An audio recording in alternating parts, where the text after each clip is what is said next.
কালিয়াগঞ্জে গৃহবধূকে ধর্ষণের অভিযোগ, গ্রেপ্তার যুবক। কালিয়াগঞ্জে নিজের বাড়িতেই এক গৃহবধূকে ধর্ষণের অভিযোগ উঠল এক যুবকের বিরুদ্ধে। শনিবার রাতে ঘটনার পর কালিয়াগঞ্জ থানায় লিখিত অভিযোগ দায়ের করেন নির্যাতিতা।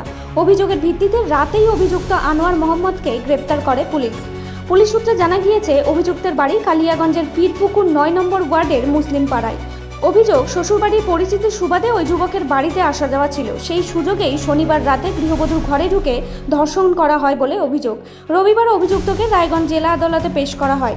মামলা রুজু হওয়ার পর আইন মেনে নির্যাতিতার ডাক্তারি পরীক্ষার প্রক্রিয়াও শুরু করেছে পুলিশ। ঘটনার তদন্ত চলছে।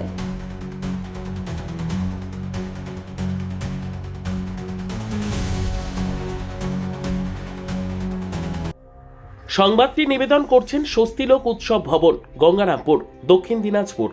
সর্বোত্তম সুযোগ সুবিধে রয়েছে আতিথেয়তায়। সুপরিচিত স্বস্তিলোক উৎসব ভবন অতিথিদের যে কোনো অনুষ্ঠানের জন্য উপযুক্ত ওয়ান স্টপ ডেস্টিনেশন। আমরা আপনার বিশেষ অনুষ্ঠানটিকে অবিস্মরণীয় করে তুলি। স্বস্তিলোক উৎসব ভবন, শিববাড়ি রোড, গঙ্গারামপুর, দক্ষিণ দিনাজপুর।